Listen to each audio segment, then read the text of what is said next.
everybody. Welcome back to the Elyse DeLucci Show. Welcome to my living room on the Upper East Side, episode 70. Oh my God, it's a heat wave in New York. I'm dying, I gotta tell you. My apartment, I live in a pre-war apartment building. It was built, I don't know, maybe in like 1910 or 1920. It's a beautiful building. But there's no air conditioning in the laundry room or in the hallways or in the lobby, in the building. There's no air conditioning in the... Let that marinate for a second. I have air conditioning in my apartment, thank God. So on days like this week, where it's 1,000 degrees out, oh, I'm freaking out. So, yeah, if you're not in New York and you don't know, it's obviously a heat wave. But, of course, you know, the Pacific Northwest, oh, my God, they're having temperatures of 120 degrees, 118 degrees. I'm actually drinking water right now. I can't even drink my club soda because I'm just on, I don't even know. I need to cool down. Anyway, fact of the day, okay? Britney Spears' father and his conservatorship, he won't even let her take her IUD out to have babies.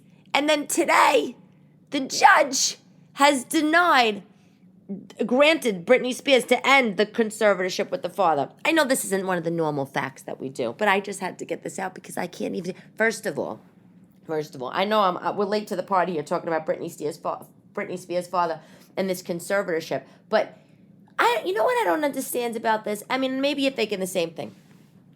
This poor girl, okay, you know, whatever. What was it? 12 years ago, she got together with Kevin Federline, that loser, had a couple kids with them, and had whatever, fine.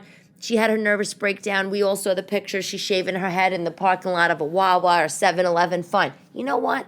So she had a breakdown. Big freaking deal. Have you never had a breakdown? Have I? I have breakdowns every week. God, if my life was on camera every day, I mean, it really could be, so I probably should stop. I'd have breakdowns 24/7. I mean, I'm not shaving my head, thank God. But, you know, it's like that's what the paparazzi picked out then, you know, whenever this was, 2012 or something. This poor girl having her breakdown, going through some mania situation with the two kids, you know, trying to deal with being a pop star, a life where everybody wants in, and a horrific husband or ex-husband, whoever he was at that time. And so she has this breakdown, and that's what they captured. They captured this moment of her shaving her own head. And then what happens? You know, they have this conservatorship that the judge puts a conservatorship on her that she can't handle her own money. She can't manage her own health, and the father has to do it. We all know this, fine. But you know what? Here's the thing. What kind of saint is your father, Britney Spears? Jamie Spears. I think that's the father's name, Jamie. What kind of saint are you, Jamie Spears? Well, you never having breakdowns in your life? What? You're so special all of a sudden? First of all, fine. You want to be an all-concerned father? Fine. But you have to put this. You want to put this legal framework around your daughter, and she can't handle her own money? Fine. I understand the money thing for maybe a minute. But then her body, her decisions, her every move she has to do, her medical, her everything. He says where she goes to the doctor, what birth control she's taking, how many times a week she has to go to the therapist, whatever. And then it stays for so long. It's 2021. And this poor Britney Spears, she still has the conservatorship. And, you know, I didn't know much about it. And to be honest, nor do I care. I mean, we care so much sometimes about these such detailed inner workings about the celebrity lives. I don't necessarily really care about the inner workings as Britney Spears. I like Hit Me Baby One More Time. I like her. I think you're cute. I think you need to stop wearing such low cut jean shorts on, because she wears she's always on Instagram dancing. I don't know if you watch. And she's cute. She always wears like a crop top or a bikini top, and she wears these denim shorts and like Daisy Dukes, but they're so low cut so out of style. It's like, Britney, why are you wearing such low cut shorts? Like, at least do a mid-rise short. But anyway, but I love her. But I don't really care about all the inner workings of her life. When I heard about the conservatorship, obviously I was hooked into the story. And then the thing that really hooked me into it was when I heard that her father has control on whether or not she can take her birth control out of her. So she has an IUD in. And her father has the legal right to say she cannot take the IUD out. Really. Really. And then Britney Spears is in court. And this would suck me in, the IUD thing. She goes to court and she says, for the public, I'm 40 years old, whatever she is. I have a boyfriend. I have 2 kids. I want to be able to get remarried and have another baby, and I can't because I have this conservatorship in place, and I can't even get my IUD taken out. First of all, what kind of pervert father do you have? Okay, or I didn't even say do you have, because that makes me feel bad. I feel like I'm talking to her. I don't want to talk to her. What kind of pervert are you, Jamie Spears, that you want to control your daughter keeping an IUD in? Like, you're such a sick pervert. You know why you're a sick pervert? Because let me tell you why. Because your daughter, she's 40 years old, and she has an IUD in. And she's 40 years old. And even if Britney Spears, even if your daughter was of mentally insane mind, if she was not of sound mind, and she couldn't care for her children that she has, her older children that she has, and whatever, she is a adult and she's out there working and she's making money that also supports you. So you have to understand, if she's of sound enough mind to work, then she's sound enough mind to be able to procreate. And guess what? Everybody needs to be able to take care of their own children. We all know. Don't have kids if you can't take care of them, of course, right?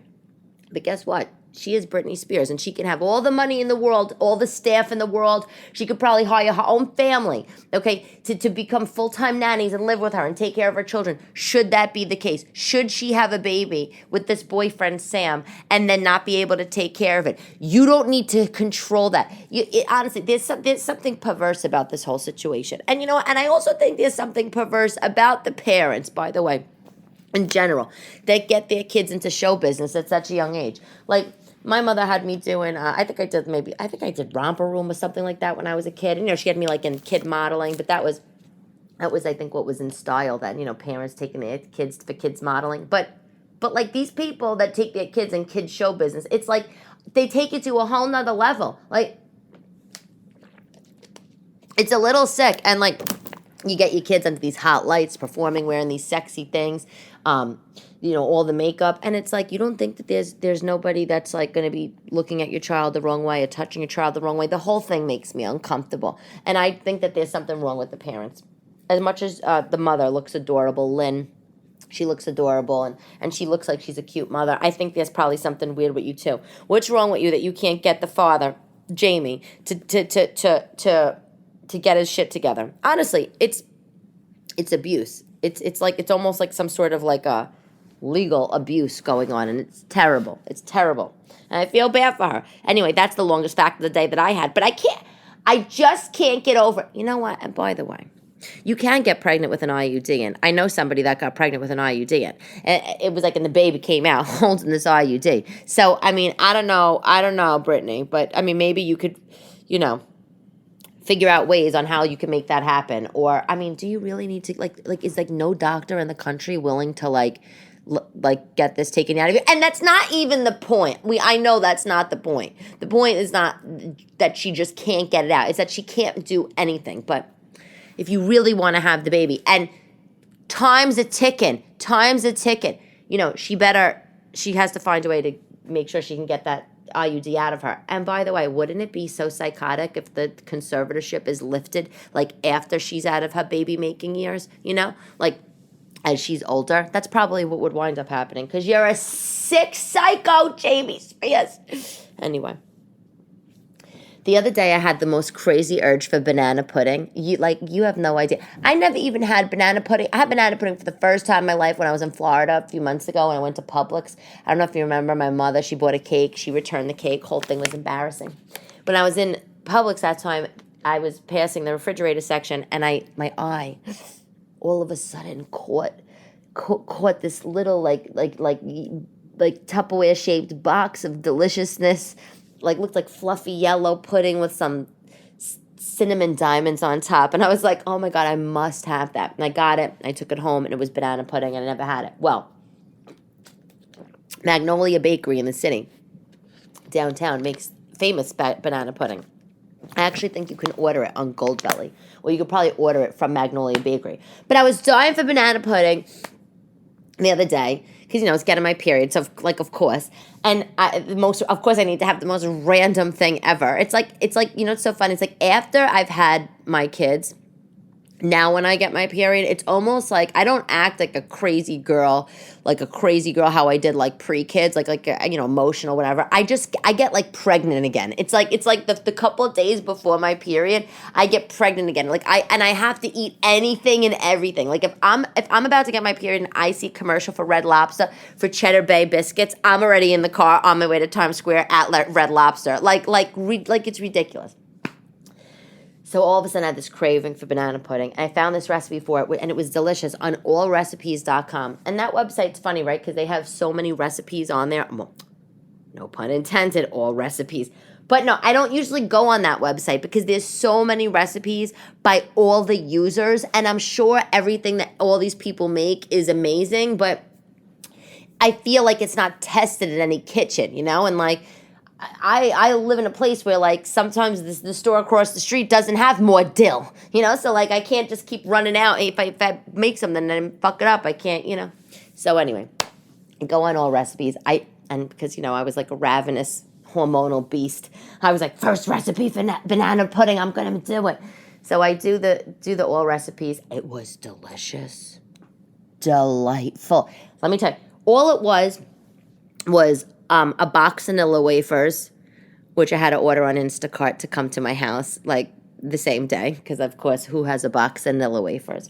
And they brought the minis, not the big one. I needed the big ones, but the whatever. Beggars not going to be choosers. So I do the mini vanilla wafers at the bottom of a Pyrex dish, and it also had said, to prepare a box of vanilla pudding. So I had a box of vanilla pudding in the cabinet, and you do it with the 2 cups of milk. But the recipe called also for a small can of sweetened condensed milk, which I had. I have that for when I make macaroons. I have a bunch of them actually in my pantry. And so it's the 2 cups of the cold milk, the pudding mix, and then a cup of sweetened condensed milk, and you mix it all up, make it extra fattening. And you put it in the fridge, let the pudding set, and then you smear the pudding over the vanilla wafers, okay? And then you do another layer of vanilla wafers, and then you smear the pudding. And then if you want, maybe sprinkle cinnamon, whatever. I couldn't even let the whole thing sit, and then you put it in the fridge to set. I couldn't even wait. I literally ate half of it. It was so good.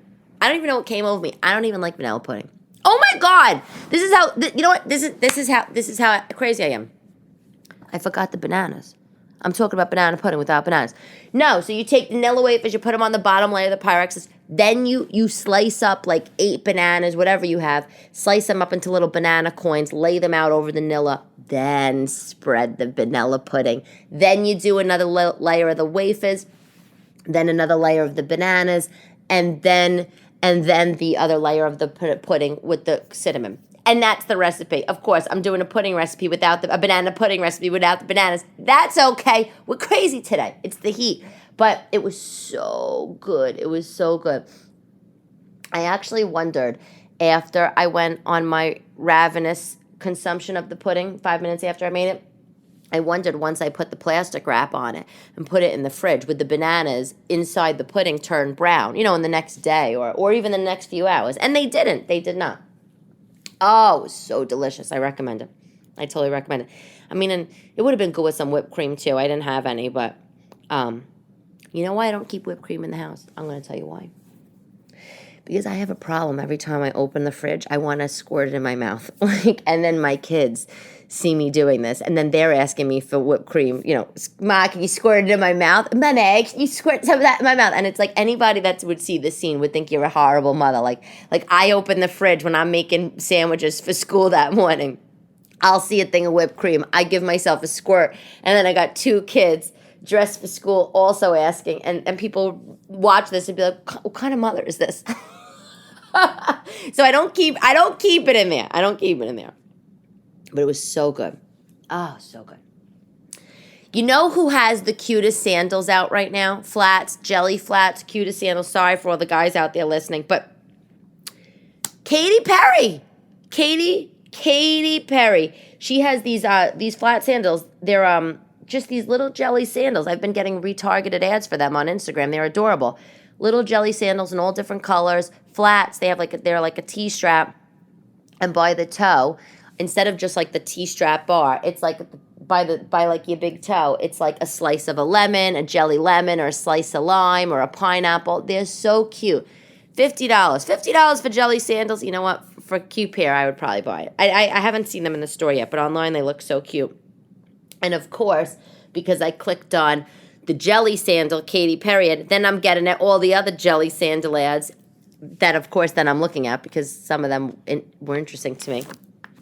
And you know who else redid their shoe collection? Hush Puppies. Remember Hush Puppies? Those suede loafers. Remember those? Well, they came out with jelly sandals. They're called Bright Gels, and they're cute. They're saying Hush Puppies. Remember Hush Puppies? We reimagined our the traditional jelly sandal with a strap, and they call their thing Bright Gels, but they're cute. And then the last sandal company, which I was shocked, was Teva. Oh, God. I cannot stand Tevas. You know Tevas? The black flat sandal with the Velcro top. I mean, like, right now, actually, I think they are a little in style. I see a lot of girls and guys wearing them around the city. Because, you know, it's crazy 90s mania. They're not for me. But I do know they're comfortable, and I know they're in style. Personally, I think they're hideous. I might as well say, let me throw on a pair of black Velcro Tevas, put my hair in long pigtail braids, wear a hemp necklace, and go to Lilith Fair. No, thank you. Not for me. Not for me. But Tevas, they partnered with this designer, Christian Cowan, and they made these pink, like plastic, whatever, glitter iridescent Tevas. They're actually not terrible. Look at them. They're not terrible. When you go to the website, it's like Christian Cowan and Teva. And, you know, and they're like, oh, we're a plant-based shoe, a.k.a. you plastic. Like, we're a plant-based shoe. No, you plastic. They're pink glitter flats, Tevas. They even have a gladiator Teva. If you want to kick it up to the next level, the flat pink bottom with the pink glitter iridescent Teva straps all the way up to the knee. Yeah. Those are not for me. Maybe the flat ones. But I showed my boyfriend. We're on the couch. I'm like, you know Tevas? He's like, oh, Elyse, don't. And I'm like, I'm not. And and I'm like, no, but they redid it. Look at these pink ones with the glitter straps. And he's like, ew. Because they also have these big, giant, chunky, instead of a Velcro, it's like they have a clip, like almost like a seatbelt clip, like a clip that you would have on a backpack. Like, wait till you see it. It's not for me. It's not for me. But maybe for some. And I say not for me. You might wind up seeing me in a video wearing them because you know why? Walking around the city everywhere, I need comfortable shoes. I think I told you a few weeks ago. What I wear to walk in this hot summer, I wear the Birkenstocks. Like, they're not beautiful at all, but another play on the shoe. I didn't even think about that. But the plasticky Birkenstocks, the Eva ones, they're very comfortable. Literally everybody wears them. That's what I'm wearing, and my feet are so comfortable wearing them. And you know, I don't really want to admit, but sometimes I go into Clark's or whatever, or like the walking store. You know that store, the walking company. They always have like cute shoes in there. Well, decent, comfortable shoes. I'm just talking about for walking. I am loving, by the way. I am absolutely loving the trend of the clear high heels because I love clear high heels. One, you get a double effect with them. One, it's the Cinderella effect. I feel like I'm Cinderella with a clear shoe and a clear heel, and I also feel like a hooker. Like it's like I feel like a sexy princess. There it is, right, wrapped into one. I absolutely love it, but I can't wear those in the city. Walking around with the clear high heel. Can you imagine a clear kitten heel? A clear kitten heel that's shaped of a Roman column, and then a clear plastic top. Come on. Anywho, I don't know if you saw some videos I did online. I did some videos with Little Mo Mozzarella. He's this kid from Queens, and he's funny. He, he has a wife and a couple kids, and He basically just goes around and reviewing restaurants, and he's like a neighborhood guy. He's really funny, and a bunch of people that both follow us on social media was like, "Oh, you should partner.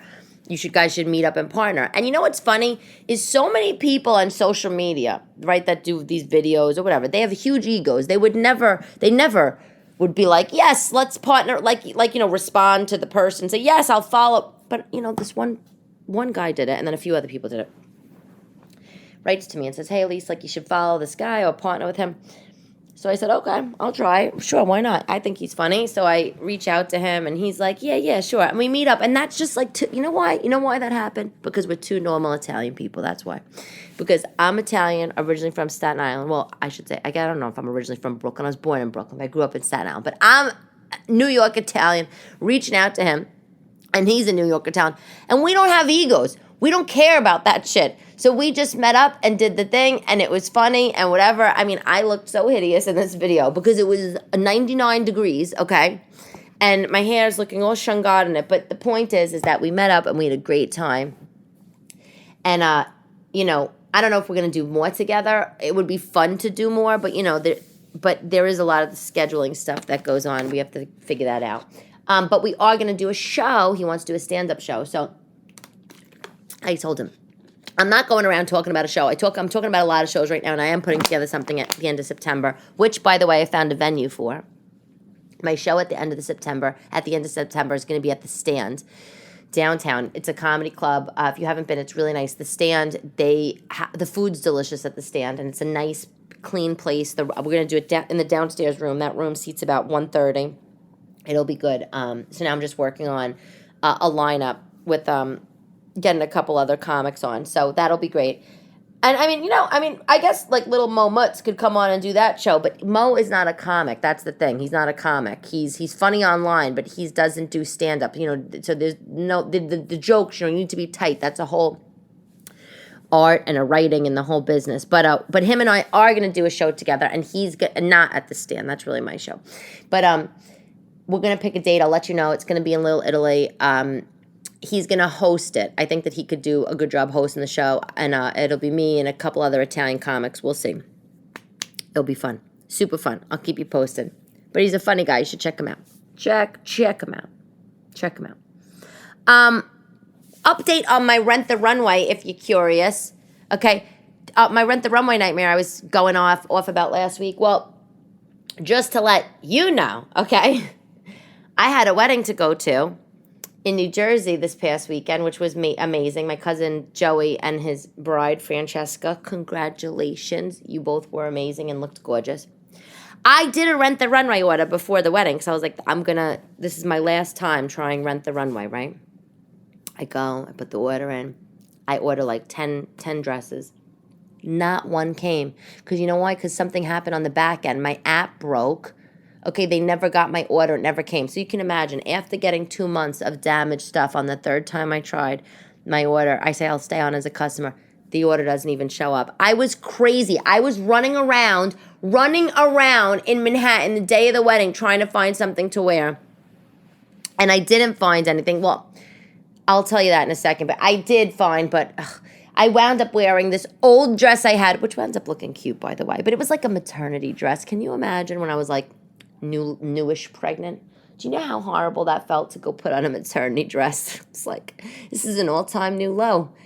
My kids are 5 and 6. It was like I couldn't find anything else. But I had a great time. And it was an amazing wedding. And her father is adorable. Francesca's father, he surprised her with Cher. He knows that Cher is his daughter's favorite singer. And he just wanted to make her day even more special. It was like, let's book Cher and have her perform at the wedding. Of course, why not? That's just what you do, right?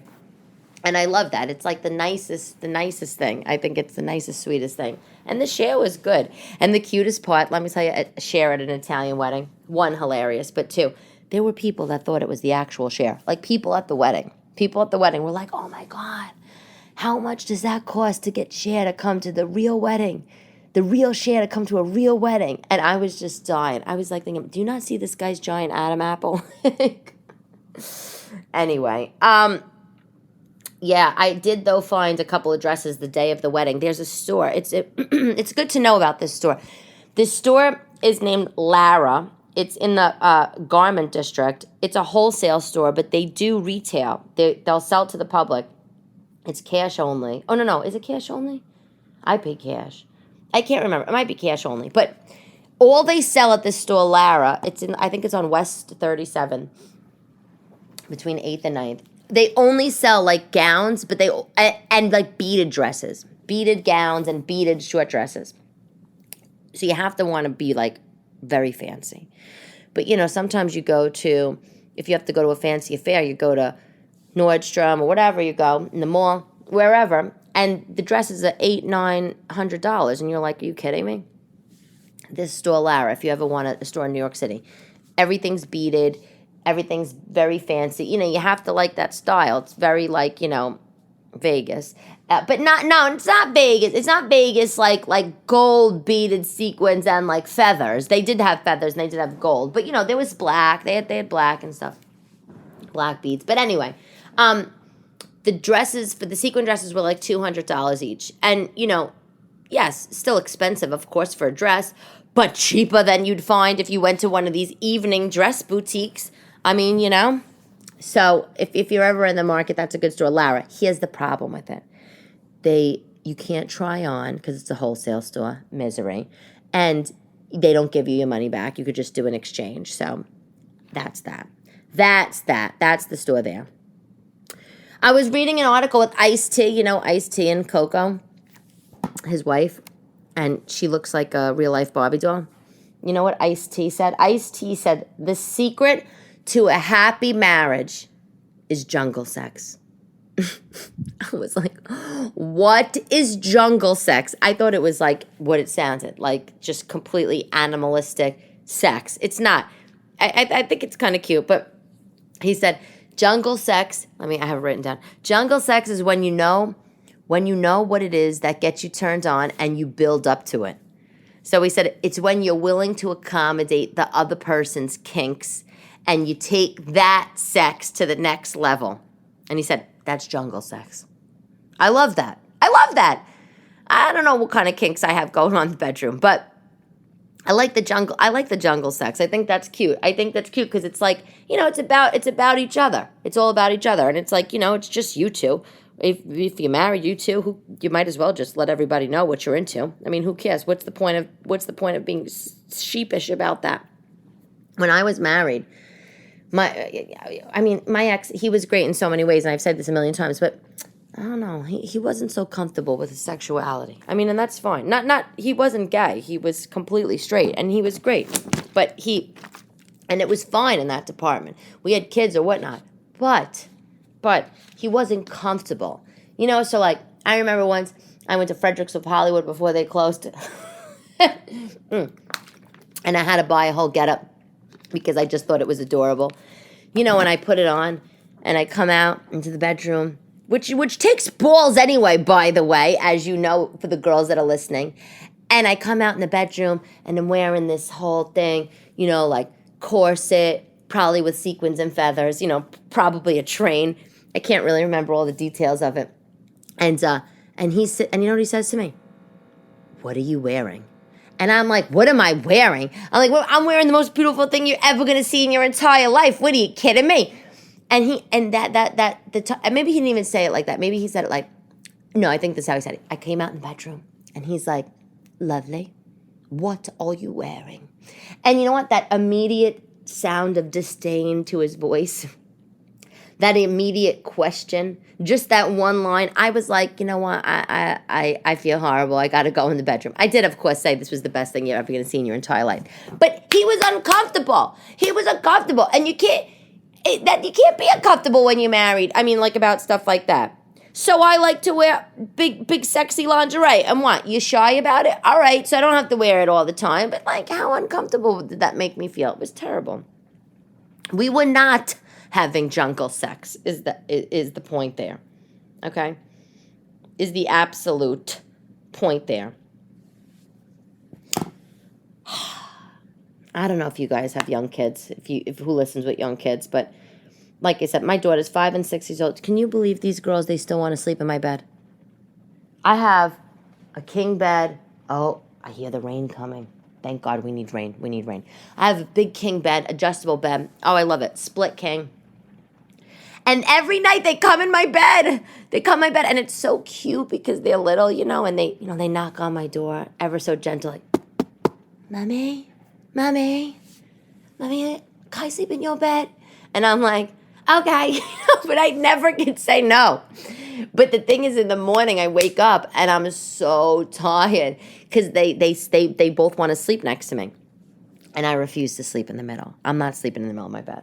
So they both sleep. They take turns, like who could sleep next to mommy, and they smush up next to me. Oh my God, nobody's getting a good sleep. I have to stop this. My nanny, she's tough as nails, and she has 7 kids of her own. She's older. She's in her 70s, and I'm actually younger than her youngest child, and or maybe we're like the same age. But anyway, she says to me, Elyse, you gotta just the second they come in the bed, get up, put them back in your bed. I put them back in their bed. And I tell her, I said, I'm tired though. I'm tired. I'm sleeping. They're coming in. I got these little girls walking in my room, prancing in my room at 1, 2, 3 in the morning. I don't want to get out of bed at 3 in the morning because then I get out of bed. I put them into bed. Then I got to go to the bathroom. Then maybe I want some water. Then I pass the fridge. I maybe want to squirt of the whip. I mean, it's a whole thing. So it's easier. The path of least resistance is just to say, okay, jump in. But it is exhausting. It's exhausting. And I don't know if this happens to you, but it's got to stop. It's got to stop. They say, okay, tonight we're going to sleep in our own bed. I think what I'm going to do is I'm going to try a little thing. Like if you sleep in your own bed for 4 nights in a row, then we'll go get ice cream on Friday, something like that. Give them like a little incentive. But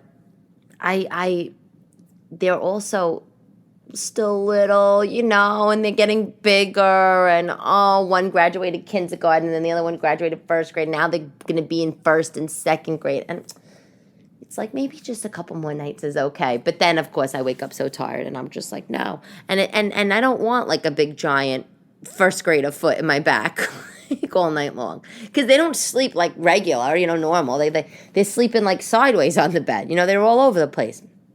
It's like Cirque du Soleil.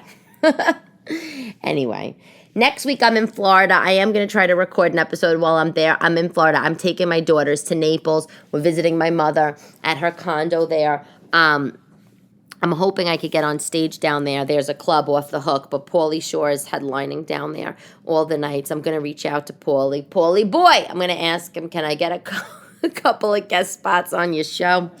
And, hopefully one of these days, Elyse DeLucci is, I'm just going to do my own tour. That's why I'm going to see how the turnout is September at the stand. If I do the stand at the end of September and I sell out the stand, 130 seats or whatever, then I could take that and I could go to the other clubs and start to put together a tour, which will be amazing. Because if all you need to do is do a show, sell it out, do a show in New York City, sell it out, right? Deliver for everybody. Everybody has a great time. And then you could go and get a tour going for yourself. That's how it goes. And you know what? It doesn't matter how many followers you have online. It doesn't matter. You have to be able to deliver to the audience. They have to like you. You have to make the people laugh. So that's the plan. Stay tuned on that more in September. Got to get everybody to come out. We'll have a great time. So, yeah, next week I'm going to be in Naples, Florida. I'll be TikToking from there. I'm sure my mother's going to return about 1,000 more cakes. She's all sensitive these days. Every time I take my phone out, she's like, don't video me. I'm like, will you relax? Somebody's videoing you, meanwhile, on the DL. But the videos are nice.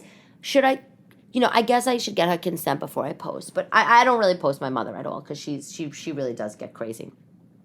She's a character, though, my mother. She really is a character. So returning clothes, returning food, cutting giant-sized tags off her clothes, sewing in smaller ones. She has big wrists. She's not giant size. It's just she likes everything loose. She has fluffy red hair, short, teases it up with the pic, with the Aquanet. She's a character, but she won't. She'll be a good character on a sitcom when I cast somebody for her. Not her. But anyway. Okay, so that's it for today, the Elyse DeLucci Show. I hope you guys have an amazing 4th of July weekend. I actually don't have any plans. I'm doing a staycation because on the 6th, I'm hitting JetBlue with the kids, and we're going to Florida, and we're going to have a great time. So more on that there. And I hope that you guys have a great 4th of July weekend. It is now. I'm looking out the window. It's starting to rain. Hopefully it cools down. So stay cool, everybody. Have a great holiday weekend, and I will talk to you soon. Oh, follow me on Instagram. Follow me on TikTok at Elyse DeLucci. Leave a review on the Apple Podcast or speak to you later. Ciao, baby.